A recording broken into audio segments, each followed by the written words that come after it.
at it again with another video, and today we are going to Kaneohe Bay. And yeah, roll the intro. Also, a real shout out to my boy David's Gone Fishing. Please like and subscribe his YouTube channel. Okay, but for real guys, welcome back to another episode. Last week was pretty fun. I was able to go out fishing with a new friend of mine named David's Going Fishing Hawaii. He's on YouTube. I'll have a link in the description for his channel. Make sure you go check him out. He's an amazing diver and honestly just a really great person in general. So if you want to go and check out some spearfishing content here in Hawaii, go check out his channel. Again, link in description. Also after that, I was able to go on a murky water dive in Kaneohe Bay area. Pretty murky, but the fish were still there, and I found a new little pocket of reef where the fish are very docile. But yeah, that's basically all for the intro, and roll the clips. So right when we hit the water, guys, I found a shark, and this was already the beginning of the day, and there's already a shark in the water. But I wasn't too worried about it because it was a white tip reef shark. You can see here how graceful with the sand coming off of its pectoral fin. Just such beautiful and amazing creatures. However, you can also tell from the video that it's a very murky day, and while sharks in clear water are very docile and typically will come and check you out and then leave, sharks in murky water is very different, which is why I'm coming over to the shallows to kind of get orientated and load up my gun. Now, over here you can see I'm really skeptical because it is murky water and we will be shooting fish, and that blood does attract these sharks, and from the murk they can approach everywhere. That's a really nice cave. I might go check that out later. But yeah, I'm just coming up, and this white tip reef shark was very curious on this specific day. You can see there, right there, when I put my head in, he comes right behind me. So he was kind of following me up and down this little drop off of reef. And it's really sketchy too, because once he appears, he quickly vanishes back into the murk. So you just want to be aware of that.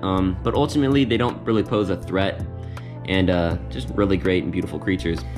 But every single time that I would put my head back down in the water, he would always be there just to say hi. So definitely something to watch out for, but all in all, doesn't really pose a threat, and really they're beautiful creatures. So if you do have the chance to swim with them, be my guest. Just maintain your distance, respect the animal, and do not disturb or harm it in any way, and it will go along its business. Wait, Dad, is it possible for you to come closer with the boat? There's a shark. Alright. Sir? Yeah. Just murky though.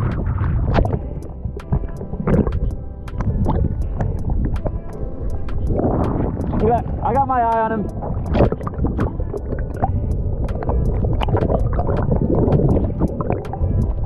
We were able to get my friend in the water. This is his first time ever spearfishing. Unfortunately, the conditions weren't as luxurious as it was last time, but we're still gonna get some fish.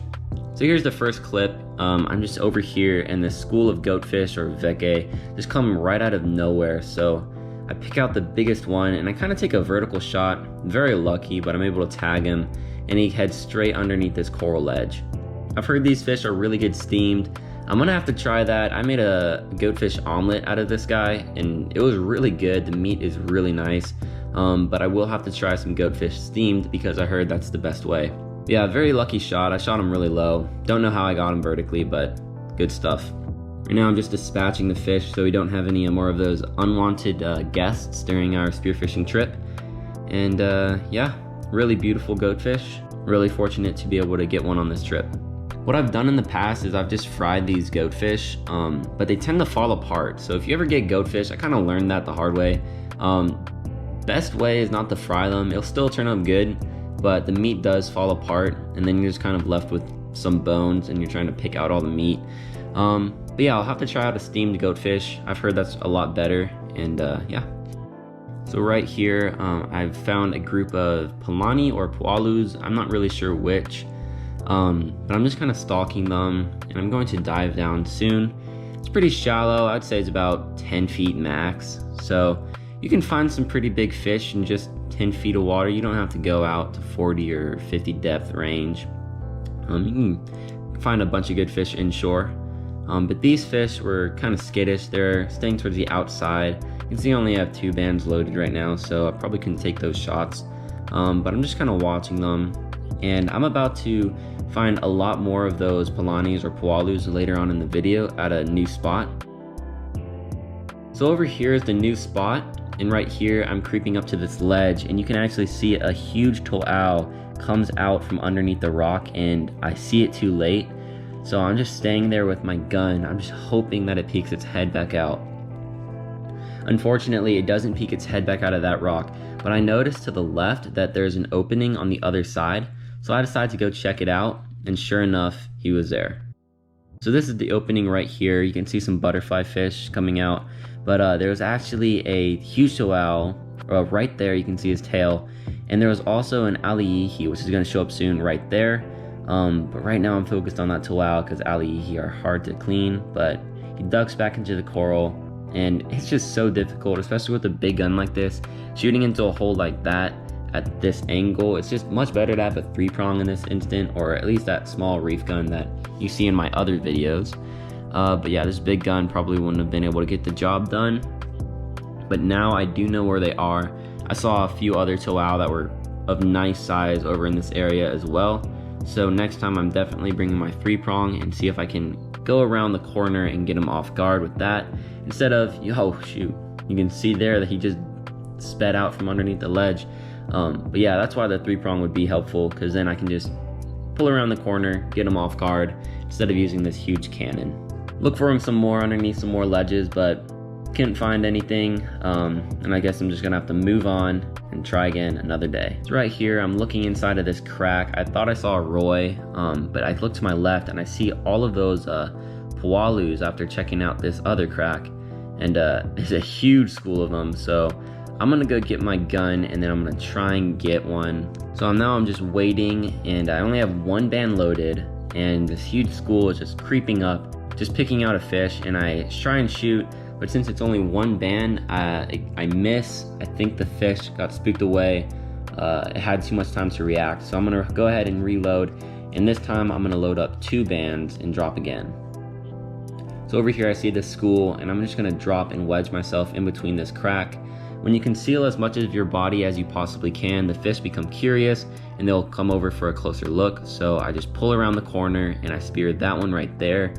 And guys, this shot, I don't know if this was just a bad shot or a lucky shot or both, but I'm gonna pull the fish up, and you can see just how little part of the fish the string is hanging on. But it was a really nice size pualu. But you can see there, it's barely even in the fish. I'm surprised that the fish didn't even rip through, but I'll take it. It might be a bad shot or lucky shot, but I'll definitely take it. Yeah, this is definitely one of the bigger fish that I've shot, but it's a nice size one. I've heard these fish could have ciguatera. I'd like to know your thoughts in the comments below. But I'm definitely gonna come back over here and shoot some more of these because they are pretty good. After getting a pualu and a goatfish, time to head back. It was a shorter day. My friend got a manini as well, which is his first fish. Fortunately, I didn't get it on film. But right before we go, I'm loading up some more bands to see if I can get a snapper. I don't really want to get one of those surgeon fish again because we already have one, and I'd rather let these guys chill out at this coral head so that we can come back. But you can see there, the school of fish here are not skittish at all. Just chilling. Probably could have gotten another one, but I'm glad I didn't. So now we move on to Wednesday's dive, which was over with David's Going Fishing Hawaii. As soon as we got in the water, saw this really nice turtle. But this guy is amazing. He's a wonderful diver, just a great person in general, and he was able to get a lot of stuff. I, on the other hand, was failing to get a bunch of fish. I only got 1 kole at this spot because I took out the small 65cm hammerhead evolution spear gun. So I'll definitely want to go back to this spot with the big wooden gun and then see if we can get some uhu or really some nanui or whatever comes in to check me out. But altogether, it was a beautiful day, nice clear day after school, really a good de-stressor after a long day of work. But yeah, couldn't have asked for anything better. Definitely still really blessed, even if I didn't get much. It was just a great experience to watch him hunt, see how he does it. Come up from a dive on one of my drops, and I see that David shot an uhu, pretty nice size one. I think this is called a red uhu. I've heard they taste amazing, and really happy that he got this one.